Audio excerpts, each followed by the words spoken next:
Hello and welcome. For today's voyage, I find myself here in Columbus, Ohio at Cosi, Center of Science Industries, and they have a special exhibit going on right now. They are featuring a Titanic exhibit. They have all kinds of artifacts that have been recovered from the horrific incident that occurred in 1912. Now, it is approaching very fast the 112-year mark of the accident, and we're going to go in today and check out the artifacts that they have recovered inside of here and hopefully see some cool stuff. And I hear they give you this little pamphlet, and on the pamphlet is the name of a passenger, and you find out at the end of the tour if you survived or not. So let's go in and check it out. There's a model of the Titanic right here.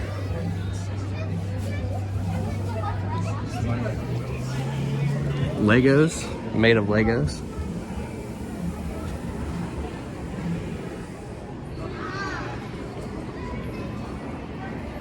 This is really cool. You get up there and... Nope, doesn't turn. The exhibit is on level 2. We're in line to get our boarding passes, and we will be heading in. We have boarding passes to get on, and we are going to scan these at the end of the tour to see if we have survived Titanic or not. My guy that I got here is Mr. Claus Peter Hansen. We will see if he survives. Okay.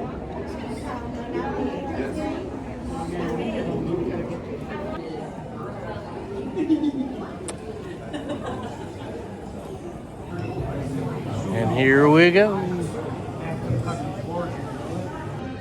This is the crow's nest bell. This bell originally hung over the Titanic's crow's nest on the foremast. It is made of copper alloy and weighs over 80 pounds. The bell was used to sound warning and alarms, as well as general timekeeping. Wow. That's crazy. Titanic was conceived in 1907 and met with disaster in 1912, a brief existence fraught with the drama of a Greek tragedy. So this is a little display here of the submersible that went down to get some of the artifacts collected in this museum, and they have it on display to the left here. Little arms down there that reach out and get things.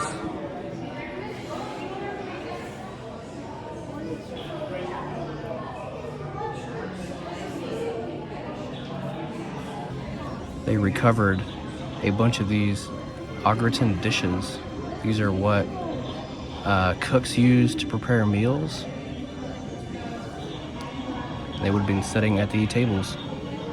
Here is a deck bench armrest that was recovered. Dozens of benches on the Titanic's upper decks afforded passengers a comfortable view of the passing ocean below.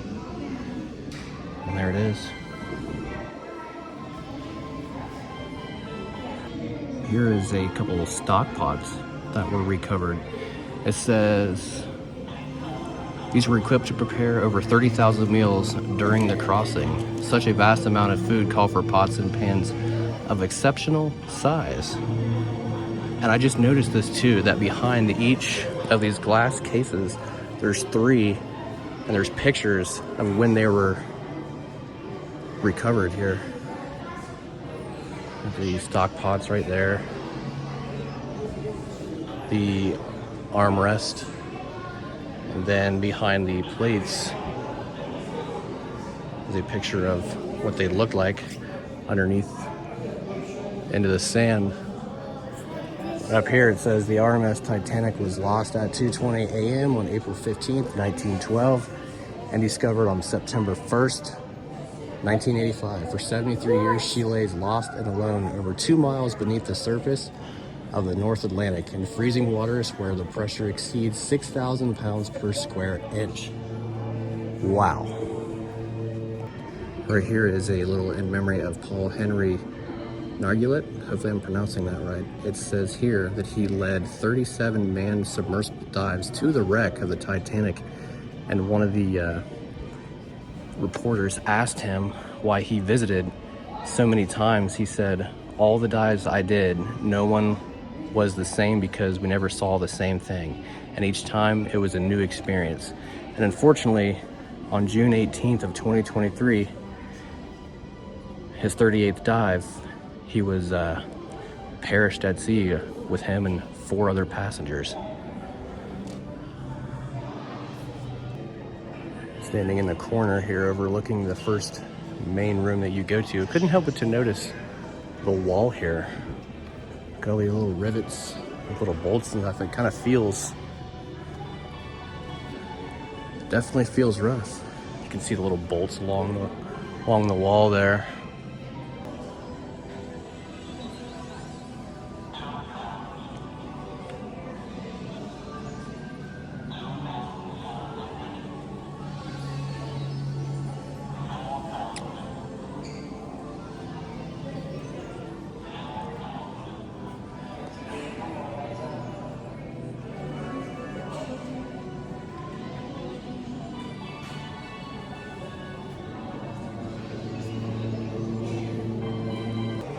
So this little wall here of information says initial dives to Titanic revealed that large amounts of bacteria and fungi had formed on the ship that resembled icicles of rust.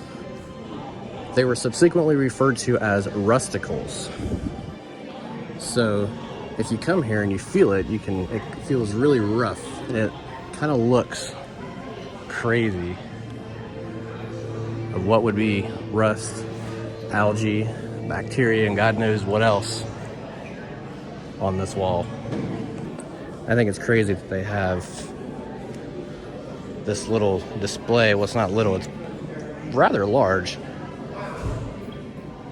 Right here in the center of this room. The detail on this thing is crazy.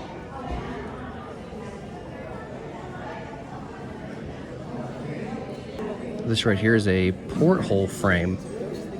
This is a large porthole and maybe one of the fixed glass ports used in the main gallery, first class dining room, or reception room. The trauma of the ship sinking twisted and broke the solid bronze frame. Wow, you can see it's actually busted right there. Yeah, over here too. There's a little thing here where you can actually touch a piece of that Titanic. This fragment was originally located on the starboard side of the ship between C and D decks. This visible holes wants to allow the rivets to attach to the ship. So we're going to touch a piece of the Titanic here. Oh man. It's weird. Touching history right now. That's crazy.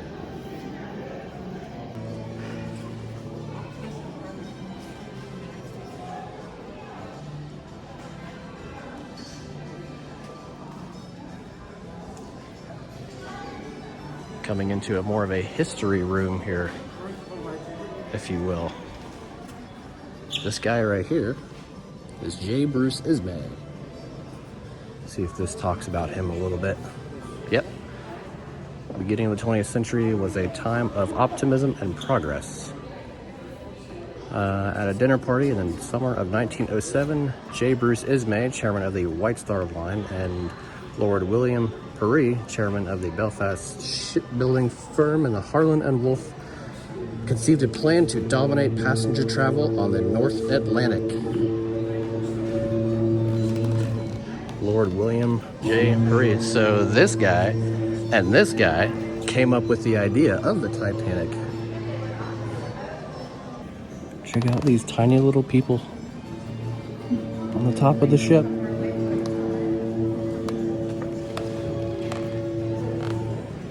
Can't really see in there, but everyone's up top.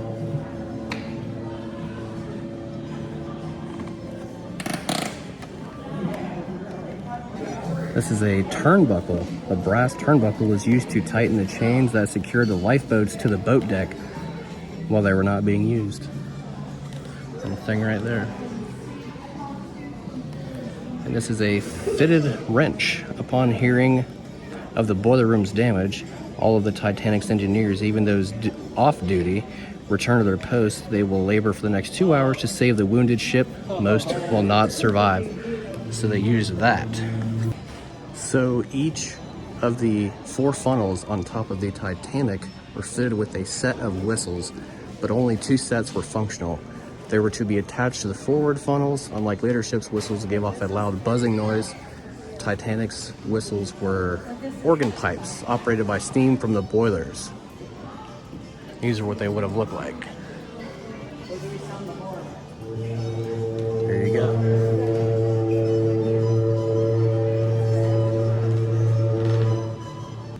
This right here is a grip fuse. This is a large ceramic fuse holder called a grip fuse. They were used to protect circuits on the Titanic. Titanic had 4 main generators running direct current lamps to machinery throughout the ship. So that right there. This right here is a deck lamp.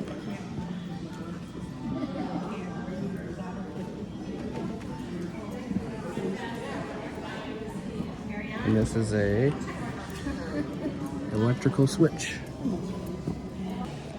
These are bollards. These massive steel posts were used to tie a Titanic to the pier, utilizing 4-inch thick manila ropes. Originally, these bollards were located at the stern of the 3rd class poop deck, but as a Titanic sank, they broke off and were later recovered from the seabed. So these right here would have been used to tie the Titanic to the pier. Here are a couple rivets that were recovered. Titanic's hull was built from thousands of 1-inch thick steel plates secured to its framework of more than 3 million rivets. Whew, that's a lot of rivets. So this is interesting here. This is a piece of luggage, an Oxford-style handbag that was recovered from an assortment of woodworking and machinist tools inside. That little bag right there was recovered, and then a not wanted luggage tag transferred to the Titanic's cargo hold. Wow.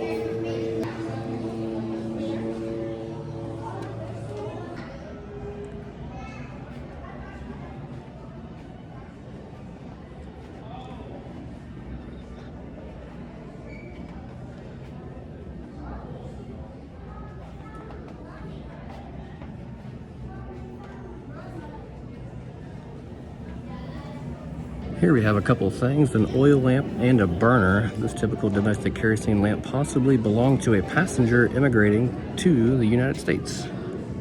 There is a doorknob from a 3rd class cabin, and back there is a Aller veil cup. There's a gold locket and a chain. This watch fob is a round gold locket decorated with the Roman Greek god Hermes and Mercury. The locket opens and would have held a small photograph. Over here is a silver-plated pocket watch. This open-face watch has an English silver case made in Chester, England, but an American Waltham movement based upon marks. It was probably made in the late 1870s. Cool. Back there on that little box are officers' buttons that some of the officers, deck officers, would have wore on their uniform. This case right here is really interesting. Right, there is a leather wallet, and then we have some coins and money.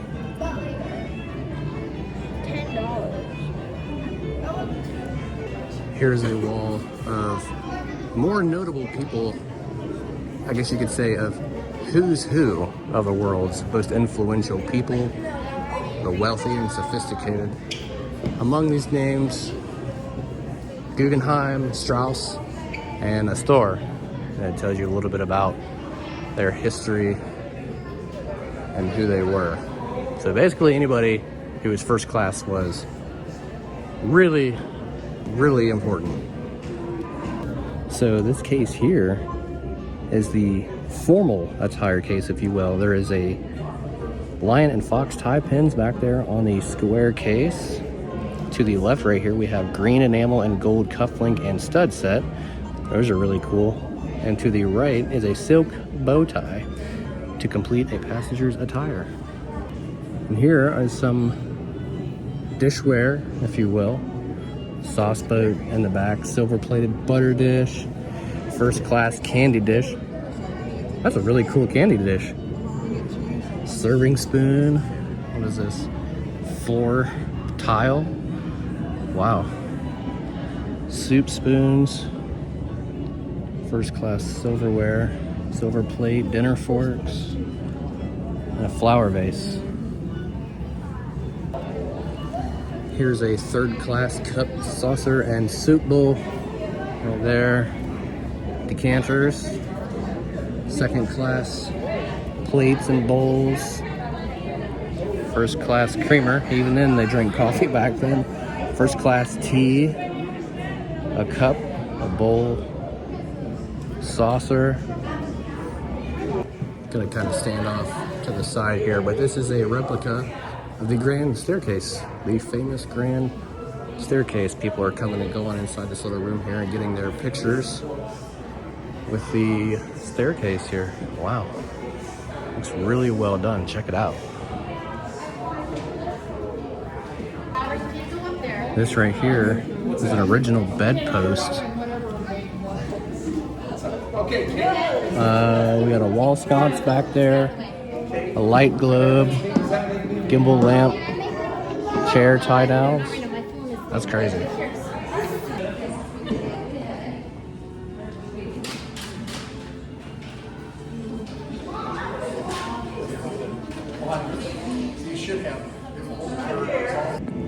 We got a fountain pen with 14 karat gold nib.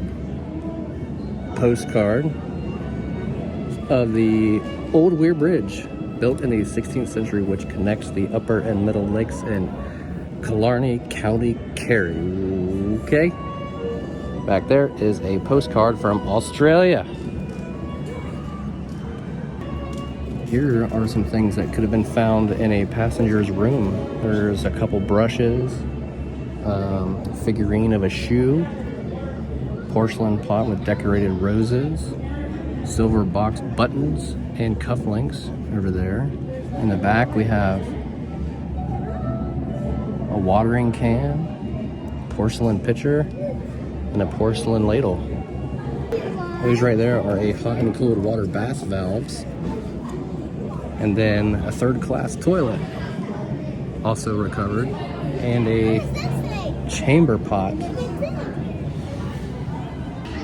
Hugh Woolner, a first class passenger, said, "The ship is like a palace. My cabin, ripping hot and cold water, a very comfy looking bed, and lots of room."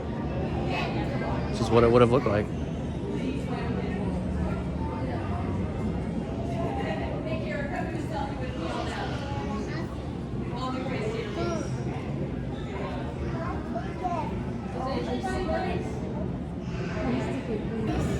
This case here, I would assume that these are cigarettes. What was left of cigarettes, because there is a leather case right there. We have a pipe stem, razor blade box and wrapper. There are some spectacles there in the center, along with some playing cards, a spittoon, and back there is a brass shaving stick canister. None of my own kids, you would. So the floor tile was even different for classes. The first class bathroom floor tile was right here. Also different from the second and third class floor tile right here in the center. And then the third class floor tile on the far right. And the back is the galley floor tile. A first class faucet there in the center. There's a drinking glass. Bears the name of its manufacturer, Wilkin. In the center is a tip basin. Only first class cabins were fitted with running water. A tank hidden in a cabinet fed the second class tip sink. When finished washing, passengers folded the sink into the wall to save space. Wow, I did not know that. There's a little soap dish from a second class wash basin. So this is the third class passengers were traveling on the Titanic, were mostly from Europe, immigrants looking for a better life in America. This is what their room would have looked like.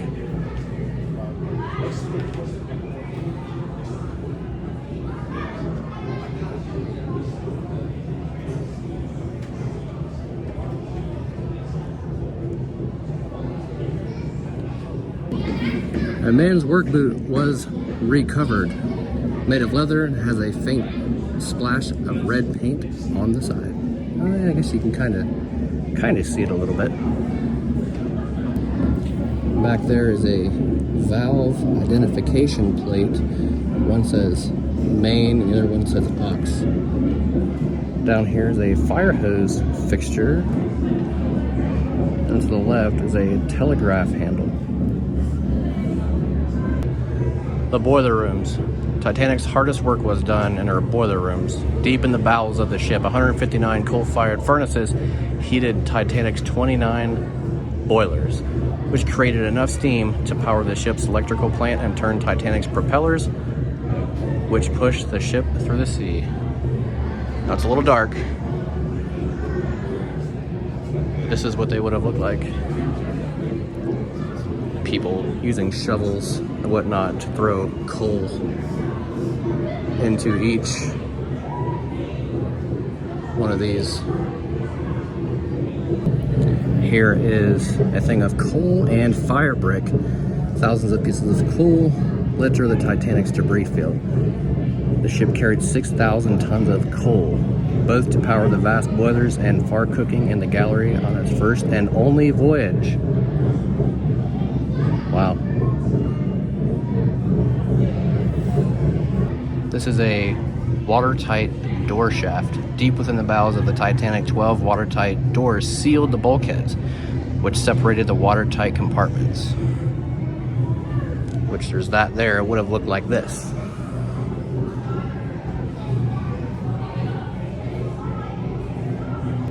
At 11:40 p.m.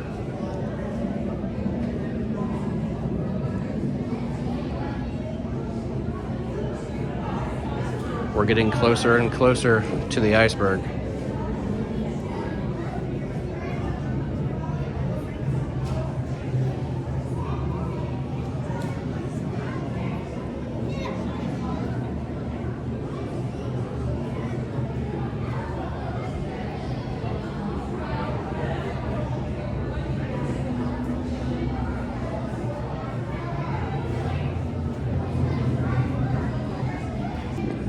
And the room that we're in now is a little bit different than most. This is an elephant pendant here. In this case, we have a fragment, a first class dish, a docking bridge telephone handle, clothing hook. Style, the coat hook was mounted in a row to wooden rails typically found in a third class spaces. Over here, not even gonna attempt to pronounce that, but is a broken bottle. So I just noticed along the wall here is about how long the lifeboat would have been, and on the floor they have it projected as to how big a lifeboat actually was. There's a picture over here on the wall of one of the lifeboats. So it's pretty crazy. They're actually pretty decently sized. So this right here, this mechanism is a divot. This is what was used to raise and lower the lifeboats the night of the sinking.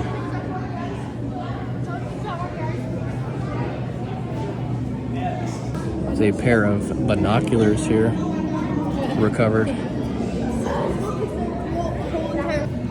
Right here is a lamp, a portable piece of the ship's equipment. This electric lamp was easily mounted to throw light in two directions. So we have one there and one right there. So this is actually really cool. This is a docking bridge telephone stand. So it says in case of damage to the captain's bridge, command could be transferred to the aft docking bridge located at the stern of the ship. The stand and housing box once held a telephone that kept the docking bridge in communication with the wheelhouse. So right here would have been where a telephone once was. This is pretty interesting. There's a champagne bottle Champagne still remains in some of the bottles recovered from the wreck site at 2.5 miles under the ocean. The thick glass was able to withstand the 6,000 pounds per square inch of pressure. That withstood 6,000 pounds of pressure. That's crazy. A mustard pot was one of the condiments kept in the ship's store. Wine and beer bottles. Damn, that's crazy. Here's a steering stand. It says this brass stand once held the Titanic's emergency steering wheel, located at the stern of the ship.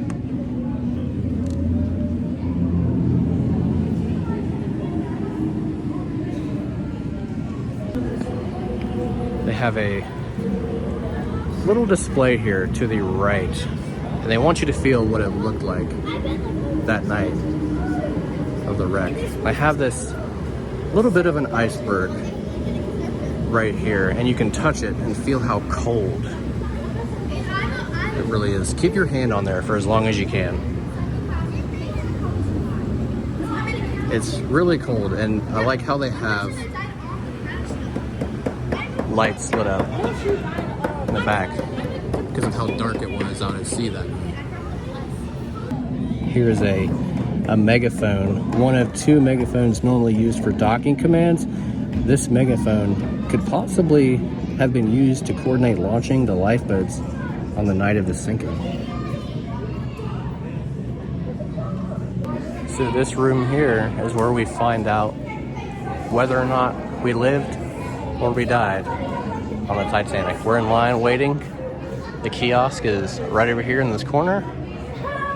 And we're gonna see if we perished or not. Right, there's a cloth measuring tape, a Paris souvenir postcard, and a safety envelope there in the back. There's a leather pouch. This leather pouch was found in a small alligator bag along with Miss Meanwell's manifest sheet and inspection card, bank receipts, toiletry items, among other possessions. Wow. There's a post office telegraph recovered with 35 other documents. All right, so here we go. We're gonna see if we lived or we perished.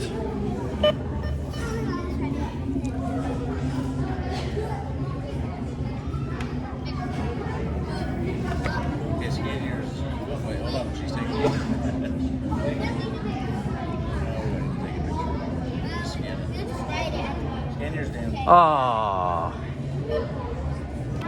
this wall here is really interesting. It shows the people who lived, the people who died.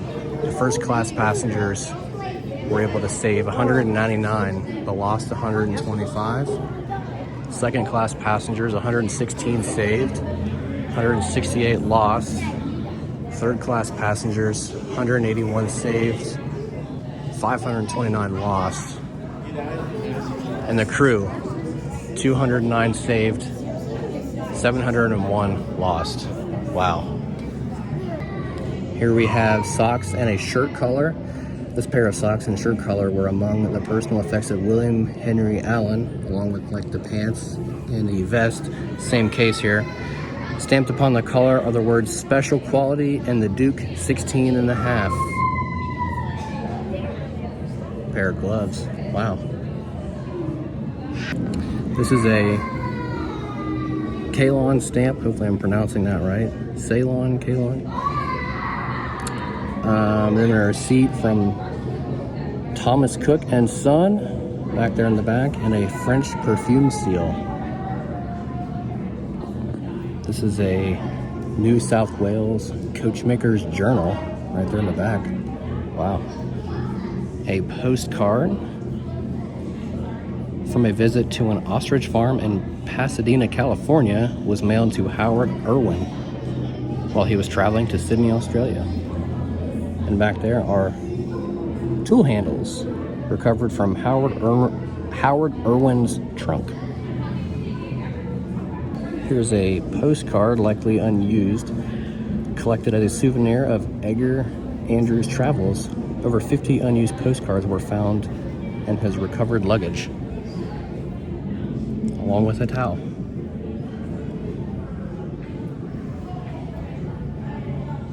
This is a Prince of Wales vest and pants. This vest and pants are fashioned from fabric woven in the Prince of Wales pattern. Wow. A woolwork smock with lap belt. These workmen's clothes were found among the personal effects of third-class passenger William Henry Allen. These belong to him. Wow. These are perfume labels and vials belonging to, how do you pronounce that? Adolphe Southfield. Adolphe Southfield, hopefully. These containers contained essential oils. That one in the center right there, you can kind of still see the perfume on it. So towards the end of the tour here, it has a little section of information. And this one talks about Columbus of 1912. It said by the time the Titanic's maiden voyage, Columbus was celebrating the centennial of founding in 1812, when the area, then dense forest land, was chosen by the Ohio General Assembly to be the new state capital. Due to several waves of immigrants, mostly Irish and Germans, and a booming manufacturing industry, Columbus had grown from a small town of just over 3,500 people in 1834, which Columbus was first chartered as a city, to a rapidly growing industrial city, nearly 200,000 residents in 1912. Cool. We are all passengers on the Titanic. And that's it. So at the end of the tour, they have a gift shop area. This is a little kids section. They got snow globes, puzzles, shirts, little teddy bears and whatnot. I like that little teddy bear. Blankets. We got some posters, coasters. Check this out.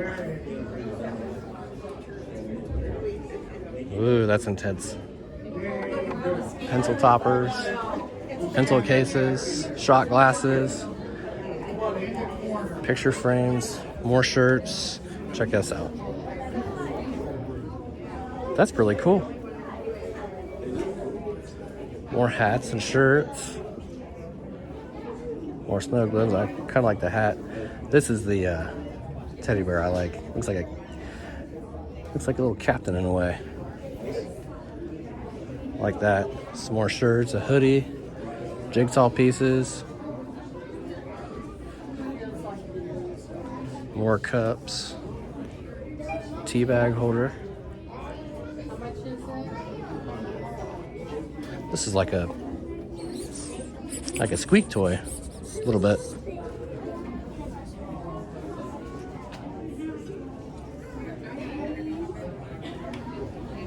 Keychains, key rings, magnets, more magnets, and that's it. I don't think I'm getting anything.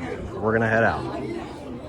Over here in this case, we all remember the famous Heart of the Ocean. You get all kinds of jewelry, glassware. All right, that's gonna be a wrap on the Titanic exhibit here at Cosi. And it was really cool to see all the artifacts. And unfortunately, the person on my pamphlet perished.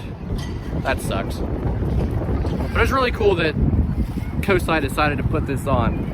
There's a lot of history on this, and it's probably one of the, if not most well-known tragedies in human history. But with that being said, thank you guys so much for tuning in today. I greatly appreciate it. Don't forget to hit that like button. Don't forget to hit the subscribe button. Comment away if you will. Thank you so much for tuning in today. I will see you guys on the next one.